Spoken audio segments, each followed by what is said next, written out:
자, 이제 하중 제어 들어가 보지요. 뭐 앞에서도 얘기했는데 요 시간당 유량은 압력하고 그 뗄래야 뗄 수가 없는 관계죠.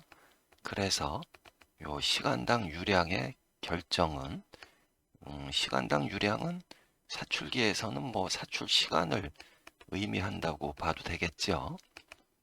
그래서 요 사출기에서 사출 시간 결정은 최대 압력 강하죠.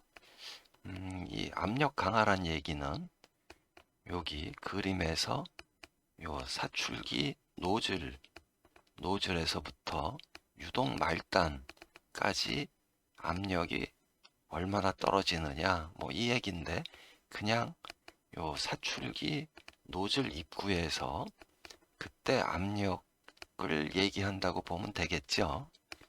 자, 그 정도로 이해를 하고, 그래서 요 이제 밑에 그림에서 보면 이 압력 강화가 이제 최소가 되는, 다시 얘기해서 요 2초 요 정도 부분이죠. 이 최소가 되는 사출 시간이 존재하는데, 이렇게 최소가 되는 사출 시간이 존재하는 이유는 사출 시간이 이제 길어지면 그 고화층이 두꺼워지는 거죠. 그래서 그 플라스틱 재료가 이동할 수 있는 통로가 좁아지는 효과가 생기니까, 이렇게 사출 시간이 길어지면 압력이 점점 요 노즐 입구에서 올라가게 되는 거죠. 그 다음에 이제 반대로 짧아지면 이 짧은 시간 안에 많은 일을 해야 되는 거죠. 여기서부터 사출기 노즐에서부터 유동 말단까지 짧은 시간 안에 굉장히 많은 일을 해야 되니까 작용 하중이 이제 커지게 되니까 당연히 요 압력이 이렇게 이제 올라가게 되는데, 이거는 그냥 우리가 주사기 같은 데다가 물을 넣고 짧은 시간에 물을 뽑아내려면 굉장히 힘줘서 눌러야 되는 거죠. 그렇게 이해해도 좋겠죠. 그래서 이렇게 사출 시간은 최소 압력 강화가 되는 그런 시간을 결정을 하는 거죠. 그래서 이게 사출 시간 결정의 1차 기준이 돼야 되는 거죠. 자, 그 정도로 이해를 하고 다음 이제 넘어가면, 일반적으로 이제 요새 사출기는 이 속도 제어 단계, 뭐 시간이라고 봐도 되고 유량 제어 단계라고 봐도 되고, 요 속도 제어 단계에서 사출 속도 변경이 여러 번 가능하지요. 뭐 대충 6번 정도 가능하다고 봐지는데, 이렇게 여러 번 그 사출 속도를 변경이 가능한데, 이렇게 변경 가능하게 만들어 놓은 이유는 이제 주로 제품 표면 품질 향상을 위해서 요 유동 선단 속도를 일정하게 유지하는데 사용되는 거죠. 이제 밑에 그림에서 한번 보면 여기 이제 화살표가 이제 빠졌는데, 여기서는 이렇게 유동 선단 속도가 높은 거고, 또 이쪽에서는 유동 선단 속도가 이렇게 낮은 거죠. 그래서 요 밑에 있는 그림은 그 몰드 플로우에서 필타임 결과인데, 이 일정하게 시간당 유량을 공급한 거죠. 그래서 요 게이트 인근에서 보면 요 점이 이제 게이트겠죠. 여기서 보면 요 이 등고선은 그 일정한 시간 간격에 따른 등고선이죠. 그러니까 이 등고선 하나의 간격 자체가 그 속도를 표시해 준다, 이렇게 생각해도 되겠죠. 그래서 이렇게 일정하게 시간당 유량을 공급을 하면 이 게이트 인근에서는 요 유동 선단의 면적이 이제 작죠. 면적이 작아지면 당연히 이제 유량이 일정하니까 단위 시간당 이렇게 간격이 넓어질 수밖에 없죠.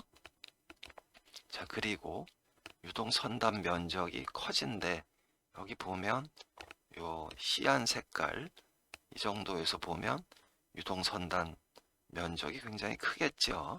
이렇게 둘로 갈라졌을 때보다 오히려 이제 이 중간에가 있으니까 유동선단 면적이 이제 커지게 되는데 이때는 거꾸로 유동선단 속도가 감소되는 현상을 보여주게 되죠.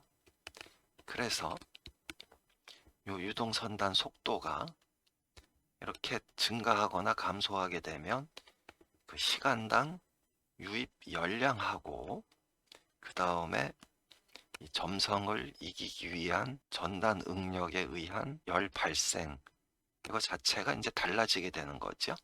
우리가 이제 사출성형 제품에서 표면 품질은 요 유동선단 온도를 기준으로 판단하죠. 그래서 이제 유동선단 온도가 균일하게 되면 이 표면도 균일하게 되는 거니까 표면 품질이 좋다 이렇게 되는 거죠.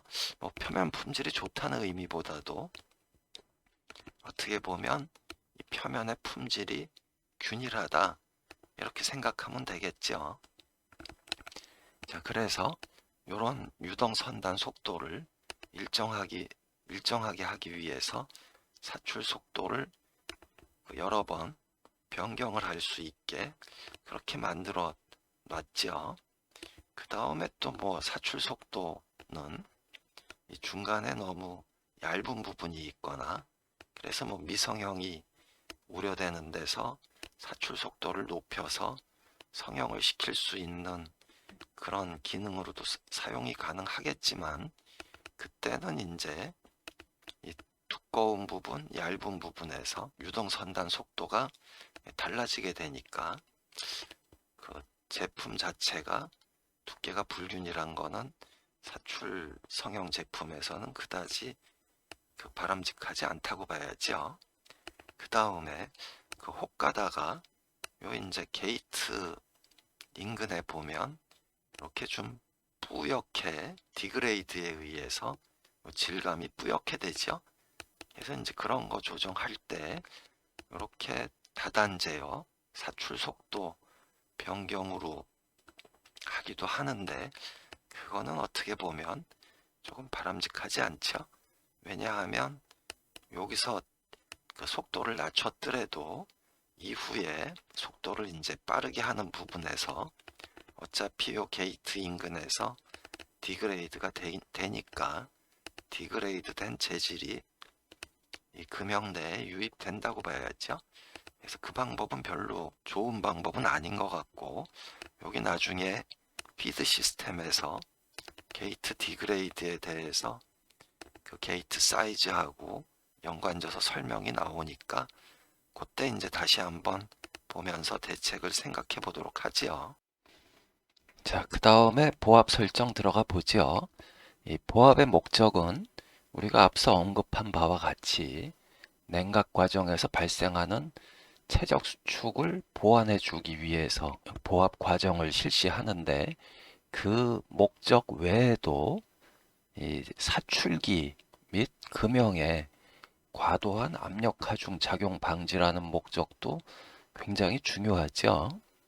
이게 무슨 얘기냐 하면 이제 우리가 사출할 때 속도 제어 시기, 다시 얘기해서 유량 제어 시기에는 이 사출기에서 최고 압력은 충분히 높게 설정하는 거죠. 충분히 높게 설정하고 사출 시간을 이제 제어하게 되기 때문에 성형이 완료가 되면 다시 얘기해서 제품의 말단까지 다 차게 되면 그 이후에 이 사출 압력이 우리가 설정한 사출 최고 압력까지 그냥 올라가 버리겠죠. 이게 이제 성형이 되는 과정에는 이 유동 말단의 압력은 대기압하고 같고 그 노즐 입구에 노즐 입구부터 유동 말단까지 그 노즐 압력부터 대기압까지 이렇게 변하게 되는데 만약에 얘가 완전히 성형이 끝나버리면은 요 사출기 노즐 쪽 압력이 거의 유동 말단까지 이렇게 전달이 되는 거죠. 그렇게 되면 이 금형에 또 사출기에 어마어마하게 큰 압력 하중이 작용하게 되죠. 그래서 이제 이 문제를 해결하기 위해서 우리가 보압 전환을 하게 되는데, 자세한 내용은 여기 이제 압력 하중 제어에서 굉장히 중요하기 때문에 집중적으로 다뤘으니까 그때 이제 다시 얘기하기로 하고, 우리는 이제 요 보압 전환 시기에 대해서 조금 알아보죠. 요 밑에 그림은 2.298초, 여기 파란색이 지금 2.298초죠. 좀 확대해서 보면 요 지금 파란색 부분이 사출 시작해서 2.298초라는 얘기죠. 그래서 이제 2.298초에서 이제 압력 제어로 전환했다는 얘기죠.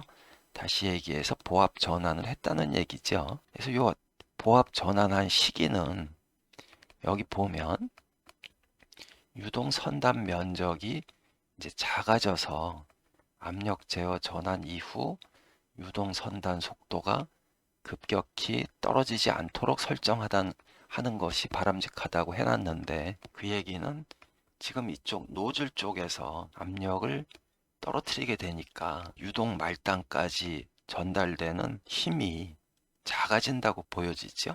그러니까 그게 이제 작아지기 때문에 이 속도가 이제 쭉 줄어들게 되는데, 그 속도 주는 게 이렇게 넓은 부분에서 줄어들게 되면 그 유동 선단의 그 속도 자체가 굉장히 급격하게 줄어들게 되겠죠. 그래서 이제 너무 급격히 떨어지지 않도록 가급적 요 유동 선단의 면적이 좀 작은 데서 보압 전환을 하는 것이 바람직하다, 이 얘기죠. 그래서 이제 여기 요 밑에도 뭐 같은 얘기인데, 그 일반적으로 보압은 속도 압력 전환점, 다시 얘기해서 보압 전환점이죠. 요때 압력보다 작게 설정하게 되죠. 그러니까 요 위에서 지금 사출 최고 압력하고 관계없이 보압 전환할 때 그 압력보다 보통 한 80% 수준에서 이제 보압을 설정하게 되는데, 이렇게 이제 보압을 설정하다 보면 공간상에서 압력의 구배가 효율적으로 이제 형성되지 못하니까 유동 선단에서 유속이 급격하게 줄 수 있는 거죠. 그래서 이제 그걸 방지하기 위해서 유동 말단 형상을 고려해서 결정하는 것이 좋다는 얘기죠. 그렇게 이해하기로 하고, 자, 그 다음에 이제 시간에 들어가서 보압 유지 시간과 냉각 시간에 들어가 보죠. 이 보압 유지 시간은 이 콜드 게이트가 있을 때는 게이트 실링이 완료될 때까지 해야 되는 거죠. 게이트가 그러니까 다 굳어서 더 이상 수지가 이동할 수 없을 때까지 보압은 계속 유지해야 된다는 얘기죠. 이게 무슨 얘기냐 하면, 게이트가 만약에 완전히 굳어지지 않았을 경우 사출압을 제거하면 제품 쪽에 있는 압력이 이 런너 그쪽보다 제품 쪽 압력이 이제 높아지는 거죠. 높아져서 거꾸로 제품에서 이쪽 런너 쪽으로 게이트를 통해서 수지가 이동하게 되는 거죠. 이거는 이제 가끔 가다가 그 잘못 사출한 제품들 보면 게이트 바로 앞에가 이렇게 수축이 가 있는 경우가 있는데, 바로 이제 그런 경우는 이 게이트가 굳지 않았는데 압력을 뺐기 때문에 거꾸로 제품에서 런너 쪽으로 수지가 이동을 하게 된 거죠. 그래서 이제 보압 유지 시간은 반드시 게이트가 완전히 굳을 때까지 해야 되는 거죠. 근데 만약에 이 보압 시간이 이제 너무 길다. 그래서 전체 사이클 타임이 쓸데없이 길어진다. 이렇게 판단이 되면 계량 시간, 계량은 냉각 과정에서 이제 계량이 이루어지죠. 그러니까 계량 시간을 확보하는 한도 내에서 냉각 시간을 요 보압 시간을 늘린 만큼 줄여서 요 사이클 타임이 길어지는 거를 방지하도록 하라는 얘기죠. 그러니까 보압 시간이 길어져서 전체 사이클 타임이 길어지는 문제가 생긴다면 이제 계량 시간, 그러니까 최소 냉각 시간은 계량 시간하고 같다고 보면 되죠. 그것보다 이제 냉각 시간이 줄어들 수는 없으니까 요 계량 시간 확보 한도 내에서 보압 시간을 더 준 만큼 냉각 시간을 줄여서 이렇게 보완하라는 얘기죠. 그렇게 이해하면 되겠고, 이제 보압 과정 중 이제 이렇게 할 수 있는 이유가 이 보압 과정 중에는 이 용융 수지 공급이 굉장히 작기 때문에 요 게이트 실링을 위해서 그 보압 시간을 추가했을 때는 보압 시간이라고 설정이 돼 있어도 그 시간 중에 냉각이 같이 이루어진다고 생각해도 무방하다는 얘기죠. 그러니까 열량 자체 유입은 굉장히 미소하게 되니까 그때는 이제 순수하게 냉각되는 시간이다. 이렇게 판단해도 된다는 얘기죠. 자, 그리고 요 밑에 보면 이제 그 300도씨에서 300도씨에서 60메가파스칼이면 여기 요 빨간색 그래프니까 여기 정도 되겠죠. 여기서 만약에 사출압을 제거해서 보압을 끝을 내버리면 바로 이쪽으로 가는 거죠. 이쪽으로 가면 여기서부터 여기까지 갔으니까 뭐 0.1 정도 그 빛체적이 증가하게 되니까 얘는 이제 거꾸로 한 9% 정도 최적 수축이 발생하게 되는 거죠. 그러니까 이 게이트를 완전히 굳기 전에는 이 보압을 빼면은 안 되는 거죠. 그래서 요 위에 플롯은 이 현대 엔지니어링 플라스틱의 PP의 탈크 20% 재료에 대한 이제 PVT인데 요 이제 밸류 리스트 요 밑에 해놨으니까 이걸로 그 지난번 코드에서 돌려보면 되겠죠. 여기 한번 보면 여기 얘를 코멘트 아웃 해놓고 요 줄을 이렇게 해주면 실행을 해보면 이렇게 나오죠.